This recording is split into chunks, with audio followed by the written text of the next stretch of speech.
This story begins in a world filled with superheroes, where one couple is adored above all others. The commander, a hero blessed with superhuman strength, and Jetstream, who can fly and is highly skilled in combat, are the most beloved crime fighters on the planet. But behind their costumes, they live ordinary lives as Steve and Josie Stronghold, and they have a teenage son named Will, who dreams of following in their footsteps someday. There is just one small problem. Will has no superpowers at all. Every day he waits and hopes for something to awaken inside him, and every day nothing happens, leaving him terrified that he will never live up to the family name. One morning, before his very first day at his new school, Will tries desperately to impress his father by lifting a stack of heavy weights. He pretends he can do it entirely on his own, and his father, not suspecting a thing, proudly believes his son is finally starting his path as a hero. A little later, Layla arrives. She is Will's childhood best friend, and she has the power to control nature itself. They all sit down together for breakfast,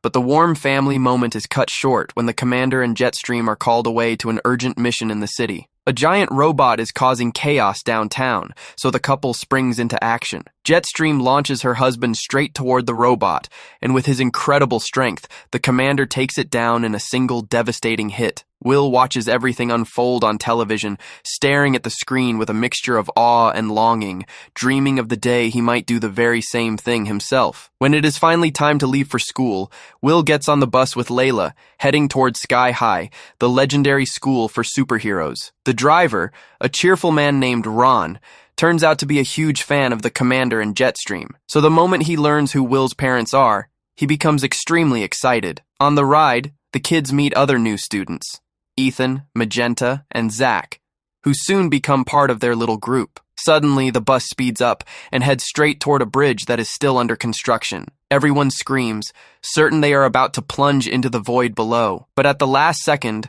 Ron activates hidden wings and boosters. The bus transforms into a kind of flying ship that soars straight toward Sky High, a school that literally floats among the clouds. Once they land, the new students are amazed by the incredible powers of the upperclassmen, until the school's typical bullies show up. One of them, Speed, uses his super speed to circle around them in a blur, while his partner, Lash, who can stretch his body like rubber, corners them to steal their lunch money. Luckily, Gwen, the student council president, steps in, puts the bullies in their place, and kindly offers to show the newcomers around. Will is instantly fascinated by her. She is confident, popular, and everything he wishes he could be. Layla notices the way he looks at Gwen, and she does not like it one bit. After the tour, the newcomers are taken to the gym, where Coach Boomer will run a test to split them into two groups, heroes and sidekicks. The tests start with Larry, a short, nerdy kid who can turn his entire body into solid stone, easily earning him a spot in the hero group. Then it is Zach's turn. He is absolutely convinced he will be a hero too, but his power, emitting light, only works in the dark, so he is placed with the sidekicks. The same happens to Ethan, who can dissolve his body into liquid, and to Magenta, whose power is turning into a guinea pig. When Layla's turn comes, she flat out refuses to participate, because she strongly disagrees with dividing students that way. That annoys the coach, who immediately dumps her into the sidekick group anyway. Finally, it is Will's turn. But just as he is about to demonstrate his powers, the lunch bell rings, saving him at the last possible moment. At the cafeteria, Will notices someone watching him intently. His friend Zach explains that it is Warren, the son of a villain the commander himself put in jail. Once Will hears that, he decides it is best to keep his distance. Later, when they return for the tests, Will runs into Gwen again, and she seems to get along with him quite well. She invites him to join the school's welcome committee, and he accepts without a moment's hesitation, which makes Layla even more uncomfortable. Minutes later, everyone returns to the gym to continue the tests. When Will's turn finally arrives, he honestly tells Coach Boomer that he still does not know what his superpower is, but since he is the commander's son, the coach assumes he is joking. To test him, he drops an entire car right on top of him. Luckily, Will manages to scramble out of the way just in time, proving beyond doubt that he does not have super strength. Coach Boomer then decides to try something else. He activates a kind of springboard hidden in the floor, launching Will high into the air to see whether he can fly like his mother. But no, Will cannot fly either, and he crashes back down. In the end, the coach has no choice at all. He reluctantly classifies Will as a sidekick, something completely unheard of in the legendary Stronghold family, and Will walks away humiliated in front of the entire class. Later, Will goes home planning to finally tell his parents the truth, but his dad calls him aside first to show him something very special, his secret hideout. Will has never been inside before, so he walks in absolutely fascinated. The place feels like a personal base and museum combined. There is a command center, a gym, and display cases full of trophies from his parents' biggest battles. Among them is one very particular artifact, a weapon called the Pacifier, which once belonged to the villain Royal Pain. The commander tells him that during their very first encounter, he and Jetstream defeated Royal Pain, and the villain vanished completely, leaving only that weapon behind. Then Steve stores away a brand new trophy, the head of the giant robot they destroyed in the city. What they do not know is that the head contains a hidden camera. That means someone is watching them right now, studying their every move and learning exactly where their most dangerous trophies are kept. Somewhere out there, a new villain is quietly plotting something terrible. The next day, Will and his classmates attend their first lesson with Mr. Boy, a former partner of the commander. He teaches them everything a sidekick needs to know: how to use a utility belt, how to change costumes in seconds, and of course, how to strike heroic poses. As the days go by, Will slowly starts accepting his role as a sidekick, and he even invites his new friends over to his house to do homework. Everything goes well until his dad arrives home early and finds them all there. Steve is surprised by the strange powers of Will's friends, and when he discovers they are all sidekicks, he gets even more upset upon learning that Will was placed in that group too. The commander becomes furious, convinced it must all be some kind of mistake, but Will finally tells the truth. He has no powers whatsoever. Even so, he says he does not mind, because he is proud of who he is, and grateful to have friends who accept him exactly as he is. His honesty and quiet confidence genuinely impress everyone in the room. Even his father is left speechless, and no one is more moved than Layla, who watches him with a look of pure admiration. A few days later, everything seems back to normal at Sky High. Will meets up with his friends at lunch, but just as he is about to sit down, Lash uses his stretchy arm to trip him. Will's tray spills all over Warren. Warren does not take it well at all. He ignites his arms, revealing his true power.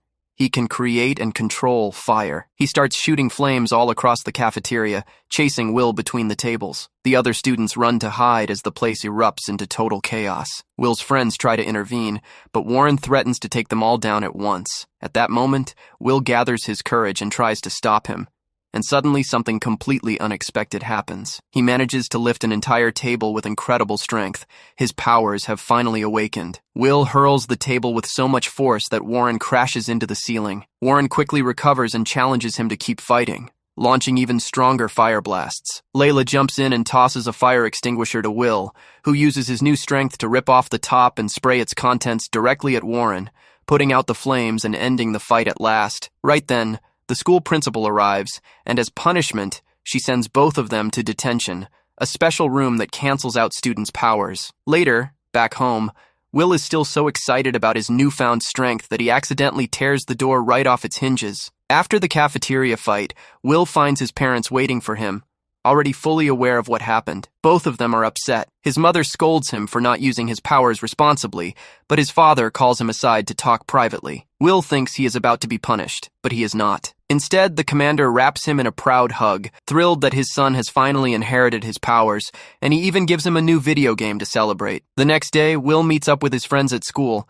but there is an important change waiting for him. Thanks to his new powers, he has been moved into the hero class.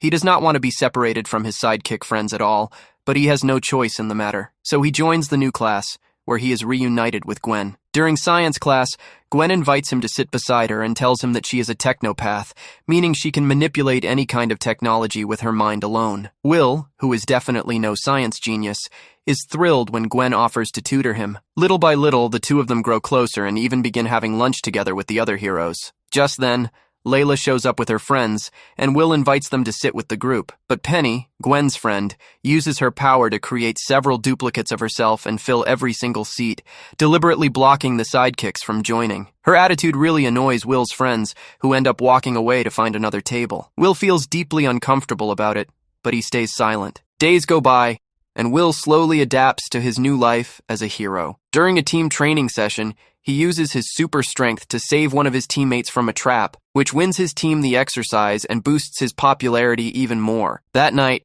his father is bursting with pride, and Gwen is proud too, since she shows up at the house to help him study. Before starting, Gwen is invited to have dinner with the family, and during the meal, she takes the chance to invite the Commander and Jetstream to the school dance, where they will be honored. Will's parents happily accept, and the entire evening feels like a dream for Will, so much so that he completely forgets about his date with Layla. Meanwhile, Layla waits for him for hours at a restaurant, until, to her surprise, she discovers that the waiter is none other than Warren. Despite his tough exterior, Warren takes pity on her and sits down to talk for a while. Layla admits that she has been in love with Will since they were children, and before going back to work, Warren advises her to simply tell him how she feels. But Will is still completely distracted by Gwen. Before leaving that night, Gwen invites him to the school dance, and he accepts without hesitation. The next day, Will runs into Layla at the bus stop. She is finally ready to confess her feelings and ask him to go to the dance with her, but before she can say a single word, Will interrupts and tells her that he will be going with Gwen. Layla freezes completely, her heart sinking, the words she had rehearsed all morning dying in her throat. Even so, she tells him she is going to the dance too, but with Warren. This surprises and deeply annoys Will, who cannot believe Layla would date his supposed arch-enemy, but she does not care.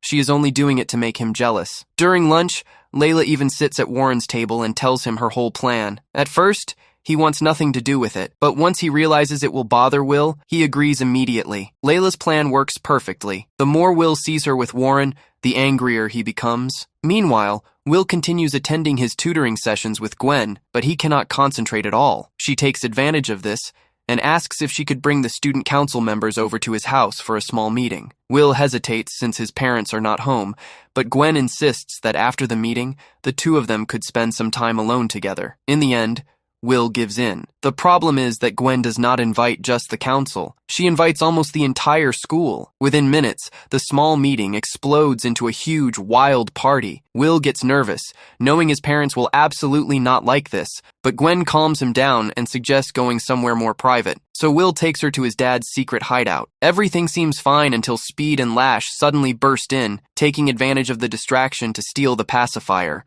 the very weapon the commander kept locked away there. Meanwhile, Layla is walking down the street, and seeing all the commotion at Will's house, she decides to go check what is happening. At that moment, Gwen and Will return to the living room and find the chaos of the party. Will is already upset, but things get far worse when Gwen spots Layla among the guests. She pretends she is going to get a drink and walks straight toward her. Gwen coldly tells Layla that Will always knew she was in love with him and that he simply never cared. Her cruel words hit Layla hard. When Will shows up moments later to try to talk to her, Layla walks away without listening, now convinced that Gwen was telling the truth. Will, completely confused by Layla's reaction, turns to Gwen and asks what she said to her. When he finally finds out the truth about her cruel words, he explodes with anger. He tells her he will not be going to the dance with her, and furious, he kicks everyone out of his house. But it is already far too late. His parents have just arrived home. The commander and Jetstream are livid. They clear the house of guests and then confront their son. Will tries to explain what happened,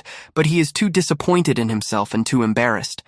He goes up to his room and tries calling Layla, but she does not answer. The night of the dance arrives. Josie tries to cheer him up so he will go, but Will wants nothing to do with it. He is genuinely afraid his friends will never forgive him. Before leaving, his mother hands him a yearbook called Old School Freshman, which his father had planned to show everyone at the party. Will opens it without much interest, but as he flips through the pages, he notices something deeply unsettling. Among the old student photos, there is a girl who looks exactly like Gwen. Looking closer, he realizes it is actually Gwen's mother, and that she was the one who created the pacifier, the very weapon stolen from the hideout. In that instant, Will understands everything, and he runs straight for Sky High. Meanwhile, at the school, the dance is already well underway. The commander and Jetstream arrive and are warmly greeted by Gwen, who prepares to present them with a trophy. But before doing so, she removes her mask and reveals her true identity. She is Royal Pain. The gym falls silent in stunned disbelief. In an instant, she grabs the pacifier and fires it directly at the heroes, and before they can react, the commander and Jetstream are transformed into helpless babies. Then she does the same to all the teachers and students in the gym, with the help of her henchmen Lash, Speed, and Penny, who capture everyone. Fortunately, Warren, Layla, Magenta, Zack, and Ethan manage to escape through the ventilation ducts. A few minutes later, Will arrives at the school, and thanks to the light Zack emits, he is able to find them in the dark. Surrounded by danger, Will apologizes to everyone for abandoning them, especially Layla, and finally kisses her. But right then, Speed appears, followed closely by the other villains. A chaotic fight breaks out inside the cramped ventilation ducts, with nowhere for anyone to run. Warren takes on the henchmen, while Will smashes through the walls with his strength to go straight after Royal Pain. The first to act is Ethan, who dodges Lash's attacks by turning his body to liquid. The villain tries to track him down in one of the bathrooms, but Ethan reappears behind him and shoves his head straight into the toilet. Meanwhile, Will reaches the gym and comes face to face with Gwen. He tries to apologize for what happened with his parents, but Gwen only laughs and reveals the whole truth. She is Royal Pain. During a fight with the Commander and Jetstream long ago, her own weapon exploded and turned her into a baby. Now that she has grown up all over again, she wants revenge, because the school once classified her as a mere sidekick. She plans to turn everyone into babies in order to raise them and create her own school of villains. Will tries to stop her, but Royal Pain's armor activates automatically, lifting her into the air and hurling her straight at him. An intense battle erupts across the gym. Will uses his strength to throw her against the walls and tables, but Royal Pain strikes back with her electric gauntlets, blasting him across the room. Meanwhile, in the hallways, Warren continues fighting Speed. The villain dodges his fireballs with lightning-fast moves, but Ethan appears again and transforms into liquid right in front of him, causing Speed to slip and crash into the wall. Warren seizes the moment and throws a fireball directly at him, knocking him out cold. Finally, it is Layla's turn. She faces Penny, the girl who can clone herself endlessly. Penny creates several copies, and all of them rush at Layla at the same time. At first, Layla holds back, because she does not want to use her powers to hurt anyone. But when Penny lands a punch straight to her face, she changes her mind entirely. Layla unleashes her full power and makes huge tree trunks and roots burst up from the ground, trapping every single one of Penny's clones at once. When the villain is completely immobilized, Layla starts to leave, but Penny yells something that stops her cold. Gwen has activated a mechanism to shut down the school's anti-gravity engine. In just 10 minutes, Sky High will crash into the ground. The problem is that the device is hidden deep inside the pipes, and only someone very small could ever reach it. So Magenta, who can turn into an animal, volunteers for the mission. She transforms into a guinea pig and darts through the ducts at top speed, racing to find the device before it is too late. Meanwhile, in the gym, Will is still fighting Royal Pain. Both of them are exhausted, but in a moment of distraction, she manages to hit him so hard that she knocks him clean out of the school. Warren and Layla arrive just in time to see him fall, and they fear the worst. But no, in the middle of the fall, Will discovers his second superpower. He can fly, just like his mother. With his newly discovered ability, Will rockets back up toward the school like a missile, faster and stronger than ever before, and slams straight into Royal Pain, destroying her helmet with a single devastating punch. The villain is knocked out, and for a moment, it seems like everything is finally over. However, just as the group begins to celebrate, Gwen wakes up, and before anyone can stop her, uses her glove to shut down the anti-gravity engine completely. Within seconds, the entire school begins to plummet at terrifying speed. Inside the pipes, Magenta hears the metal shaking violently and rushes to cut the device's cable to stop the fall. Meanwhile, Will flies to the bottom of the school, and using every ounce of his strength, tries to hold the entire building in the air to buy some precious time. But the weight is overwhelming. Everyone in the gym is panicking, and down on Earth, a couple who just bought their brand new home look up in horror. The entire school is falling right on top of them. At the very last possible moment, Magenta manages to cut the cable, and the anti-gravity engine roars back to life. The school stops abruptly and begins to float once more. Will pushes it back up into the sky, saving everyone. With the emergency finally under control, there is still one big problem left. All the teachers and heroes are still turned into babies. Luckily, the science teacher, who still has his powers thanks to his super-developed brain, manages to reverse the weapon's effect and restore everyone back to normal. At last, after everything they have been through, the day is finally saved, and Sky High floats peacefully once again. The Commander and Jetstream congratulate Will and his entire team, giving them a trophy and officially naming them true heroes. Everyone celebrates happily, except for the villains who are thoroughly grounded. Will and Layla slip away from the celebration to take a quiet moment for themselves. He lifts her gently into the air, and the two of them fly together around the floating school under the stars, smiling at each other, finally exactly where they both wanted to be. A few days later, the villains are sent off to prison. The bus driver Ron finally gains his own powers after falling into radioactive waste, and Will, Layla, and their friends return to their classes at Sky High, ready to keep training until the day they finally become real superheroes.